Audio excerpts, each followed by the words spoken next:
السلام عليكم البنات، مرحبا بكم مره واحده اخرى مع جوهر نعيمه تيفي لو بغو دو فاس. بسم الله الرحمن الرحيم. ان شاء الله غادي نبداو الفيديو ديالنا. كتاب اليوم ان شاء الله غادي ننزلوا فيديو اخر اللي كيتكون من هاد السيري اللي هي واحد المجموعه جد رائعه لاي عروسه، اي نفيسه، اي سيده بيت راقيه بغات تعتز بالمنتوج ديالها المغربي وبغات تحطو عندها في الدار وتشوف انها مغربيه وتتباهى في وسط دارها وتكون فرحانه براسها، علاش لا، وفرحانه بمولا دارها. حتى الرجال اللي كيبغي يعتز بالمنتوج ديالو المغربي، ماشي نقولوا هي النساء، كاينين بزاف ديال الرجال اللي تبارك الله حتى هما كيعتزوا بالمنتوج المغربي وكيحاولوا يعزوه وفي نفس الوقت يتباهوا به. اللي بغى يعطي كادو حتى لمرته مثلا، بغى يفرحها واحد الليله، يدي لها بحال هاد لي زار، علاش لا، وهاد الناب علاش لا، هذا عباره عن ناب طويل درتو انا فوق سداري. عرفتوا باش فكرتني هاد الهضره؟ كتفكر واحد النهار مشيت للمريض فاس ساحات فلورنس، وجاني واحد الفقيه، يعني كنظن انه من بين الناس اللي كيكونوا في الاذاعه، وجا بقى كيهضر، قال لك بغى كيسولني على الاثمنه. المهم كان معجب بالمنتجات ديالي، يعني بحال اللي حصلته في الاول كيقول لك شحال هادي، قلت له الاثمنه، قال لك صافي ان شاء الله. قلت له دي كادو لمولات الدار، قال لك لا ما غاديش ندي لها. قلت له ودي كادو ليك نتايا، بقى مدهوش حتى ولا خدا شي حاجه. والحمد لله، يعني حتى الرجال راه كيهتموا بهذا الشيء ديال المنتوجات. ومن بين الناس اللي يعني تعاملت معاه حتى رجال، واحد الاخ اللي كنوجه له واحد التحيه اللي هي كبيره، الاخ سميتو يوسف موثق في مدينه الرباط. حتى هو كان خدم عندي مجموعه ديال المنتجات اللي هي من الطرز الفاسي اللي كان كيعتز به وكيعترف. الام ديالو بالجامي ديالها الله يرحمها، اللي هي مسكينه، الوفاه ديالها كانت جد مؤثره بالنسبه لنا كاملين. شنقول لكم، هي رباتو طلعتو بحال هكا، ولا تبارك الله شخصيه اللي هي كبيره وفي نفس الوقت معتز بالصناعه التقليديه. وقال حتى انا غادي نشري ونجيب لي كادو للناس اللي كيعرفوني من هاد الصناعه التقليديه اللي هي صناعه مغربيه محضه. مرحبا بكم، غادي نبداو ان شاء الله الفيديو. كيف ما كتشوفوا هاد الناب هذا اللي سبق ليا ربما حطيته، هاد الناب مكون من 12 سربيته، فيه هاد الزواقه في الوسط هكا عباره عن مربع. كيف ما قلت لكم في الفيديو اللي قبل من هذا، يمكن لك اختي الكريمه تحطي الطبق ديالك هنايا في الوسط، وكيبقى هاد الزواق اللي داير به كيعطيه واحد الحله اللي هي جد جميله بزاف بزاف بزاف. وكنتمنى ان شاء الله يكون هاد الناب عند حسن ظنكم، اللي كيتكون من مربع زائد سناسل، يعني تخي شارج وزيوفه اللي فيهم 50 على 50، كل زيف فيه قنت. غادي ندوزو للناب هذا اللي طويل. هاد الناب هذا حتى هو عنده قصه، انا اللي خدمته بيديا، يعني خادمه الناب ما عندوش لي سيرفيت ديالو، ولكن زوين وفي نفس الوقت واحد الطريقه اللي هي ما كايناش عند شي وحده. جاي بحال هكا، جاي عباره عن مثلثات وزدت ليهم الرش، كل ما بين مثلث ومثلث واحد رشه مع الفيندات ديالو، مخدوم في الثوب ديال لاطوال. والخصات مكون من 3 ديال الخصات في الوسط، وزدتو ما بين كل خصه وخصه هاد الزواقه هذه اللي هي جميله بزاف. يمكن لك اختي الكريمه تديري حتى هاد الزواقه هذه ولا هاد الشكل هذا في ازار ديال ناموسيه وتحطيه، غادي يجي تعطي واحد الجماليه اللي هي جد مبهره.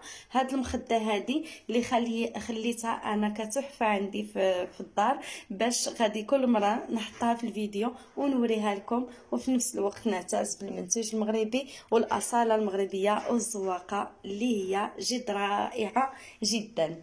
الاقتراح الجديد عاوتاني نزيدو حاجه واحده اخرى باش نكملو. هذا فوند بلاطو اللي كيتكون من فوند بلاطو بوحدو، يعني ما عندوش لي سيرفيت، لكن اللي بغاهم علاش لا، انا هي بغات باش نكمل السيري تجي كلها كامله. هذا فوال اللي هو كيتسمى ترانسبارون او الغطاء د الحلوى. كيف ما كتشوفوا غادي يغطي لنا الطبله كامله، غادي نغطيو بها الطبله كامله باش تشوفوه كي جاي ان شاء الله. كنتمنى ينال الاعجاب ديالكم. في الحقيقه جاي غزال. الناس اللي متابعيني ان شاء الله الا كان مكتب غادي نحطوه حتى في الانستغرام ونحطوه في اليوتيوب ونحطوه في باغ فيسبوك. كنتمنى ان شاء الله ينال الاعجاب ديالكم هذا الفيديو. اللي يعجبو مرحبا والف مية مرحبا. غادي ندوزو لهذا ليزار اللي هو كبير. هاد ليزار مخدوم باغ ماشين. هادوك كلهم اللي وريتكم في الاول مخدومين باليد. دابا غادي ندوزو الخدمه باغ ماشين. الخدمه باغ ماشين شوفوا كي دايره جايه متقونه. هذا هو الظهر ديالها، وفي نفس الوقت واخا تخدمي وتعاودي به يعني تستعمليه وتعاودي ما غادي توقع له حتى شي حاجه. كوني اكيده يعني هي خاص الواحد فاش يجي يختار الخدمه ديالو تكون متقونه وزوينه. وكنشكر الاخت الكريمه اللي عطيتها اللي رسلت لها لي زورا بحال هذا الشكل هذا، واحد في القهوي والمطارد والاخرى والاخر في الكرونا والغوز. وجهات لي الشكر وقالت لي الحمد لله انت اول وحده اللي نثق فيك حيت وصلتي لي المنتوج ديالي كما شفتوا في الصوره وعجبني بزاف. وحتى الناس اللي غادي ندير لهم الكادو لا شك انهم غادي يعجبهم المنتوج ديالك. كنتمنى ان شاء الله ينال الاعجاب ديالكم هذا الشيء وكنا نحسن ظنكم. كيف ما كتشوفوا هذا ليزار اللي مكون من جوج مخدات ومسند. يمكن لكم تحطوه بحال هذا الشكل هذا يكون غير ازار مع جوج مخدات، وهذاك المسند تحطوه بحال مثلا كديكوراسيون هكاك، ولا تديروه مسند ولا تشكلوه على شكل جوج مخدات اللي مالا غادي يجي حتى هو زوين. وتقدروا تضيفوا في هذا ليزار هذا تضيفوا له واحد الحاجه هي مخدات يكونوا بالمبره اللي ولاو دابا في المحلات. كاينش بزاف الناس اللي كيبيعوهم. راه تقدري تشري اختي الكريمه مخده معمره ناضيه وفيها واحد العقيقات اللي كيكونوا زويونين. علاش لا كيجيو غزالين وكيعطيو واحد المنظر. يعني المراه المغربيه كل وحده كتميز بواحد اللمسه اللي هي ساحره اللي كتكون خاصه بها اللي هي غادي تميزها ان شاء الله في المنزل ديالها. ربما انا حطيت هذا ليزار بهذا الشكل هذا، ولكن اختي الكريمه ملي غادي يوصلك نتيا لدارك راكي غادي ديريه بالطريقه ديالك وباللمسه السحريه اللي خاصه بك. علاش لا. غادي ندوزو الليزار ديال الترابي. كيف ما كتشوفوا هذا حتى هو مخدوم باغ ماشين. حطيته بهذا الشكل هذا باش نوريكم كيفاش دايره السيري. حتى هذا مخدوم بالموف جاي غزال وفيه تكرير، وزيد عليها حتى المخده اللي هي رائعه جدا وخفيفه ظريفه ومخدومه حتى بتكرير وتكرير ديال اليد. غادي ندوزو للمسينيد. كيف ما كتشوفوا حتى هو زوين. كيف ما كنقول لكم دائما الا ما بغيتيش البيبي ديالك يعني ضرو هذيك الطرز ولا شنو، ولو ان الطرز ما غاديش يعاديه ولا شي حاجه، غادي يوسدو وغادي يوصلوا على هاد الجهه اللي رطبه. علاش لا. ولا بغيتي تخلي كديكوراسيون علاش لا حتى هو مزيان. والمسند تبارك الله راه كبير بزاف. كنتمنى ان شاء الله يروق لكم هذا الشيء ويعجبكم ونكون عند حسن ظنكم. غادي ندوزو للموضوع ديالنا اللي هو جميل بزاف ان شاء الله. بغيت نقول لكم البنات اي وحده في هذا الوقت هذا، اي وحده كيف ما بغات تكون، كيف ما بغى يكون الشكل ديالها، كيف ما بغات تكون في الوضع ديالها في الحياه اليوميه، كيف ما بغات تكون تقول انا احسن وحده في هذا الكون. ولا اي واحد حتى هو يقول انا احسن واحد في هذا الكون. علاش؟ ربي خلقنا في هذا الكون الحمد لله وميزنا بشخصيتنا اللي حتى واحد ما كاين عنده الشخصيه ديالنا. يعني انت بوحدك في هذا الكون، يعني تخلقتي بواحد الشخصيه اللي هي كتميزك انت بوحدك كشخص. يعني ما كاينش شي واحد اللي بحالك. يكفي هاد الكلمه اللي غادي نقول لكم. يعني ربي سبحانه وتعالى كل واحد ميزو بذاته. يكفي انك تنوضي في الصباح مثلا ولا في اي لحظه ولا اي وقت وتشوفي في راسك وتقولي انا احسن وحده انا اجمل وحده، يعني ماشي غادي يركبك الغرور اللي كيكون موراه اللي كيسبقوا الفشل، يعني غير باش نتيا تلبي الرغبه ديالك انت كذاتك، وفي نفس الوقت قوي الحاجه النقطه الضعيفه اللي كاينه عندك في الذات ديالك، وتصبح واحد النقطه اللي هي قويه في الحياه ديالك. علاش قلت هاد الهضره؟ كاينين بزاف ديال الناس او النساء اللي مثلا عندهم واحد نقطه ضعف ديالهم في الحياه. مثلا كنشوف بزاف ديال الناس اللي كيطمحوا انهم يوليو شي حاجه ستار، ولا يكونوا شي حاجه ما كايناش، ولا علاش ربي خلقني في واحد الحاجه اللي هي مثلا خلقني في واحد الشكل خلقني في واحد الشكل، وربي بغاني هكا باش نعيش. يعني انا ليا الاختيار واش غادي نتقبل هذاك الشيء ولا لا. علاش لا؟ انا مثلا ولا حتى اعاقه ولا كيف ما كانت، غادي نشوف هذيك الاعاقه ونحاول نحبها، لحقاش ربي حبني نكون في هذاك الشكل، ولا واحد الوضع ربي بغاني نكون في هذاك الوضع، ولا واحد الظروف ربي بغاني نكون في هذيك الظروف.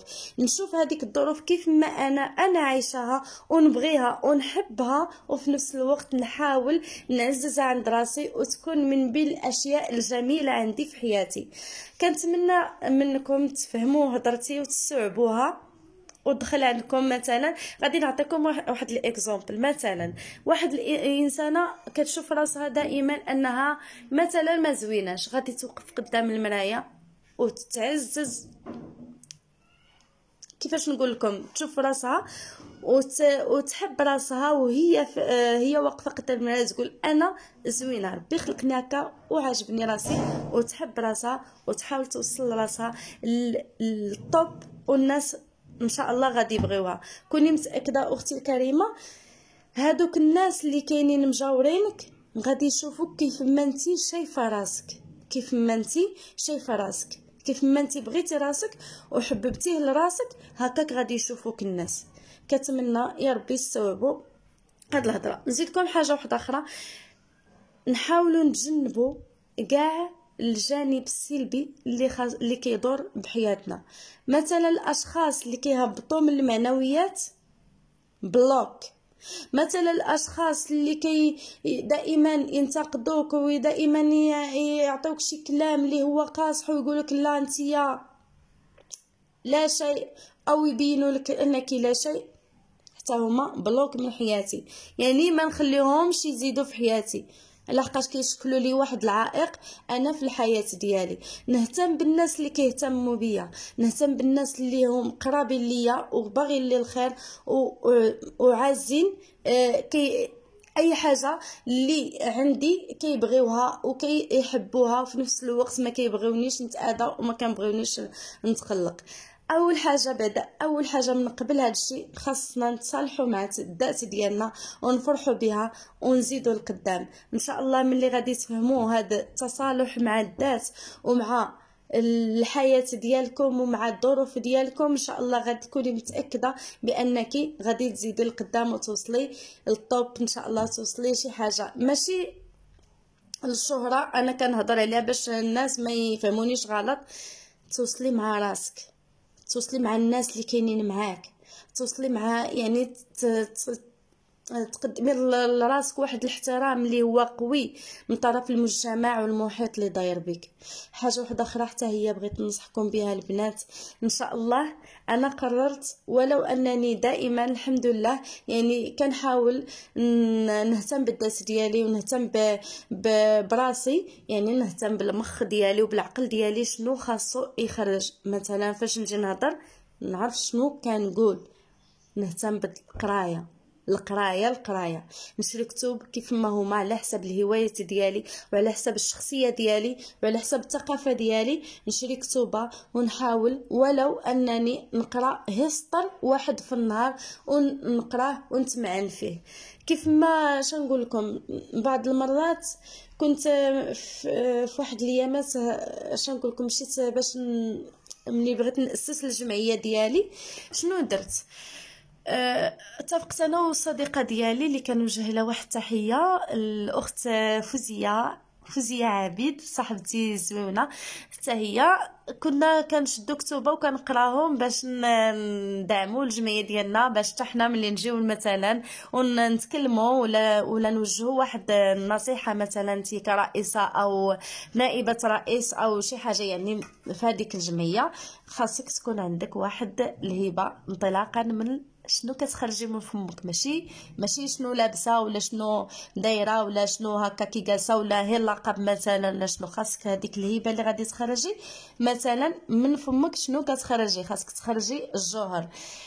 بديت كنقرا الكتوبه بحال هكا، كنقرا واحد النهار بديت كل مره كنشد البيسي ديالي وكنقلب حتى كنلقى مثلا واحد الجريده او ديال شي مقاله ولا اي حاجه بحال هكا ونبقى نقرا، لدرجه انني حسيت براسي انني كناكل واحد الاكله شهيه جدا جدا جدا، هي انطلاقه من القرايه. يعني كتقراي وكتحسي براسك انك كتغداي بواحد الاكله اللي هي جد رائعه، يعني ما كتوصفش الجمال ديالها.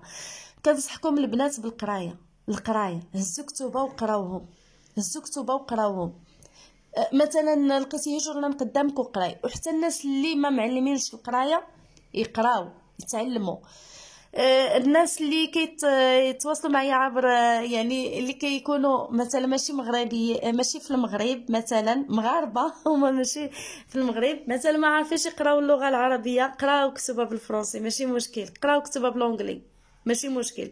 المهم انني نثقف العقل ديالي ونعرف اش كنقول وشنو كنخرج، ونزيد نغذي العقل ديالي ونكون جالسه ونحس بالاناقه ديال العقل ديالي والدماغ ديالي هي قدام راسي اول حاجه قبل الناس كاملين.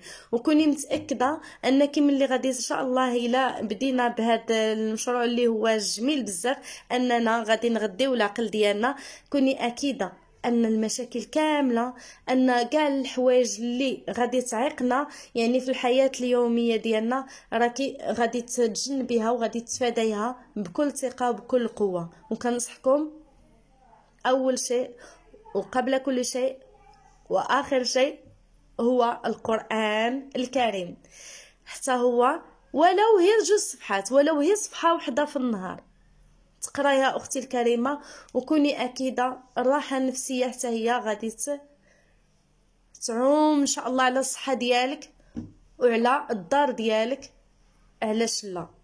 ولو هي صفحه واحده وهزي كتوبه تقرايهم، قراي وباش تعرفي حتى على الثقافات ديال الناس، الثقافات ديال الشخصيات، مثلا هي الكتاب ديال الروايات ولا اي حاجه غادي تعرفي هي على الشخصيات ديال الناس وغادي تغداي من الشخصيات ديالهم.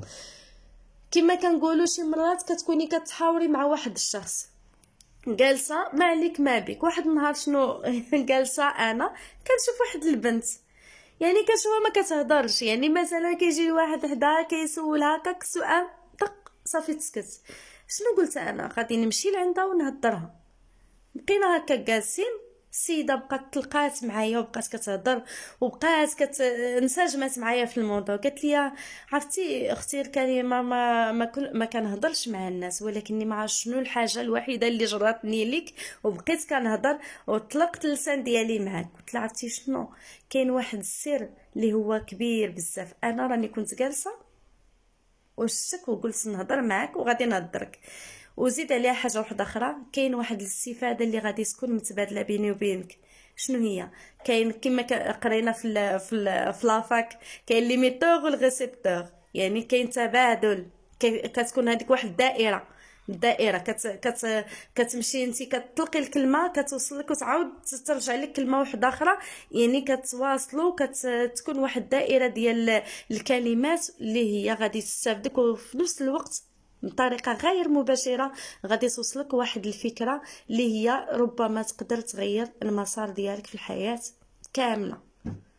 كونوا متاكدين البنات راه كاين شي مرات كتكوني جالسه ما عليك ما بك كتجيك واحد الحدث كيغيرك، كترجعي واحد الانسانه اللي هي جديده وكتكون عندك واحد الافكار جديده، واحد الطموح جديد اللي غادي يبدل الحياه ديالك للافضل ان شاء الله.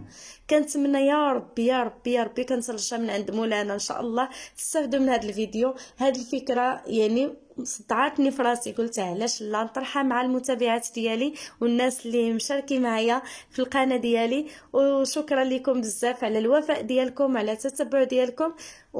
وانا ان شاء الله كنتمنى دائما نكون وفيه لكم، ونكون من بين الناس الاوفياء والمخلصين للمتابعين ديالها، علاش لا. وشكرا لكم كاملين بزاف، سواء كنتم نساء او رجال، مغربيات او ماشي مغربيات، داخل المغرب او خارج المغرب، كيف ما كنتو.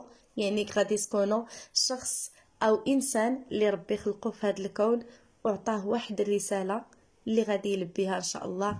عاد غادي نمشيو لبلاصتنا اللي كلشي غادي يمشي لها. كونوا متاكدين اي واحد في هذا الكون عنده واحد الرساله اللي غادي يلبيها، ولو انه يكون واخا هي وليد صغير عاد زاد ومات في ديك الساعه، راه لبى رسالته. والحمد لله على كل شيء. كنتمنى يا ربي تستوعبوا الكلام ديالي. مع السلامه، ولا نعود ان شاء الله.